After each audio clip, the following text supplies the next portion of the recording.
Friends, welcome back my YouTube channel. आज हम जानेंगे इरिटेबल बाउल, जिन्हें हिंदी भाषा में क्षुब्ध आंत्र या बड़ी आंत की बीमारी कहते हैं। इरिटेबल बाउल आंतों का वह रोग है जिसमें रोगी के मल के साथ काफी मात्रा में आंव या श्लेष्मा, जिसे हम कहते हैं, निकलती है। रोगी को कई दिनों तक कब्ज भी रहता है और कभी कभी दस्त हो जाते हैं। यह दस्त बहुत पतले होते तो नहीं, बस केवल पखाना ढीला रहता है। इसमें पेट में दर्द, बेचैनी व मल करने में परेशानी होती है। यह आंतों को खराब तो नहीं करता, लेकिन खराब होने का संकेत देता है, जिसे हम इरिटेबल बाउल सिंड्रोम भी कहते हैं। अब जानते हैं इरिटेबल बाउल के पर्याय के बारे में। इसे spastic colon, mucous colitis, irritable colon जैसे नामों से जाना जाता है। अब जानते हैं इस रोग के कारण के बारे में। यह एक आम बीमारी है। यह बड़ी आंत को प्रभावित करती है। यह रोग मनुष्य के मन के वृद्धांत पर पड़ने के प्रभाव के फलस्वरूप होता है। इस रोग में रोगी को दिन में मल त्यागने की शिकायत होती है, रात को नहीं। यदि उस रोगी को रात में भी दस्त हो तो समझ जाना चाहिए कि उसकी आंतों में कोई संक्रमण मौजूद है। अब जानते हैं इस रोग के लक्षण के बारे में। यदि हमें यह रोग हुआ है तो क्या सिम्टम दिखाई देते हैं। इस समस्या से पीड़ित व्यक्ति को पेट में दर्द या मरोड़ होना, सूजन होना, कब्ज होना और डायरिया होना इरिटेबल बाउल सिंड्रोम के मुख्य लक्षण है। यदि लंबे समय तक इस समस्या को अनदेखा किया गया तो इस बीमारी से पीड़ित व्यक्ति की आंत भी क्षतिग्रस्त हो सकती है। अब जानते हैं मेडिसिन के बारे में। अब जानते हैं इरिटेबल बाउल के मेडिसिन के बारे में। यदि हमें इरिटेबल हुआ तो हमें क्या मेडिसिन चलानी चाहिए। पहला है टैबलेट ड्यूलकोलिक्स। यह एक लैक्सेटिव ग्रुप की दवा है जिसका कंपोजिशन है बिसाकोडायल 5 mg इसका कंपोजिशन है। इसका इस्तेमाल करेंगे कब्ज को दूर करने के लिए, साथ ही साथ आंतों को साफ करने के लिए इसका हम इस्तेमाल करेंगे। यदि मल ज्यादा कड़ा हो रहा है तो इसको दोनों टाइम इस्तेमाल करेंगे। यदि कम हो रहा है तो उसको एक ही टाइम इस्तेमाल करेंगे।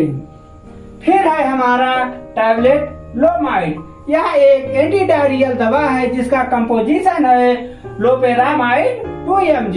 यह आंतों के संकुचन को धीमा करके काम करता है, जिससे सामग्री यानी जो हम खाते पीते हैं उसकी गुजरने की गति धीमी हो जाती है। यह तरल पदार्थ और पोषक तत्वों के पुनः अवशोषण के लिए अधिक समय देता है। लोपेरामाइड तीव्र दस्त के लक्षणों को नियंत्रित करने और दस्त को रोकने में मदद करता है। यदि हमें दस्त बार बार हो रही है तो इसको हम दोनों टाइम इस्तेमाल करेंगे। यदि कम हो रहा है तो इसको हम एक ही टाइम इस्तेमाल करेंगे। फिर है टैबलेट हमारा जेंटल। यह एक एंटी परजीवी विरोधी दवा है जिसका कंपोजिशन है अल्बेंडाजोल 400 mg। यह एक परजीवी कृमियों के संक्रमण को कम करती है। साथ ही साथ इसका इस्तेमाल करेंगे परजीवी संक्रमण को, यानी पेट में वर्म हुआ, पेट की कीड़े को मारने के लिए इसका हम इस्तेमाल करेंगे। इसको हमें 3 दिन में एक ही बार लेना है। फिर है हमारा टैबलेट एसिला आरडी।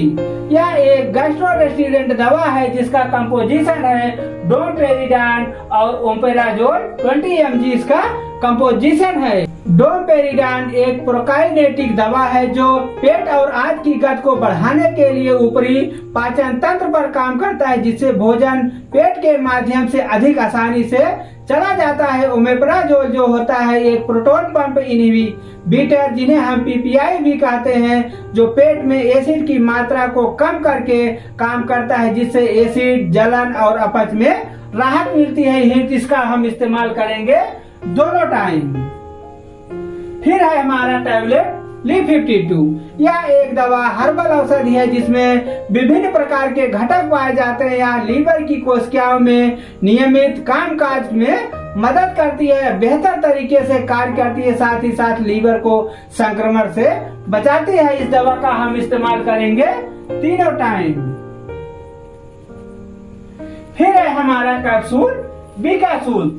यह एक मल्टीविटामिन कैप्सूल है जिसका इस्तेमाल करेंगे हम पोषण को पूरा करने के लिए। हमारे शरीर में खून कम है या रक्त अल्पता है, इसको पूरा करने के लिए हम इसका इस्तेमाल करेंगे, जिसका कंपोजिशन है B complex 4 with vitamin C. इसका कंपोजिशन है, इसको हम लेंगे कंडीशन के हिसाब से। यदि हमें कमजोरी ज्यादा है तो इसको दोनों टाइम इस्तेमाल करेंगे, यदि ज्यादा है तो इसको हम एक ही टाइम इस्तेमाल करेंगे। फिर है टैबलेट कालपाल। यह एक एंटी एनाल्जेसिक दवा है, इसका हम इस्तेमाल करेंगे दर्द को रोकने के लिए। यदि शरीर में ज्यादा दर्द है तो इसको तीनों टाइम लेंगे, यदि शरीर में दर्द कम है तो इसको हम दोनों टाइम इस्तेमाल करेंगे। यह रही आपके इरिटेबल बाउल यानी जिन्हें हम क्षुब्ध आंत्र कहते हैं, इसकी दवा। यदि आपको इतने दवाओं से आराम नहीं मिलता है तो चिकित्सक के अनुसार कारण का पता लगा के दवा करानी चाहिए। यदि इस वीडियो से रिलेटिव आप कोई भी जानकारी चाहते हैं तो कमेंट अवश्य करें। यदि आपको पसंद आए तो लाइक करिए, सब्सक्राइब करिए। यदि आप हमारे चैनल पे नए हैं तो सब्सक्राइब अवश्य करें ताकि हमारे वीडियो का नोटिफिकेशन आपको तुरंत मिले। फिर मिलते हैं अगले वीडियो में, तब तक के लिए बाय बाय।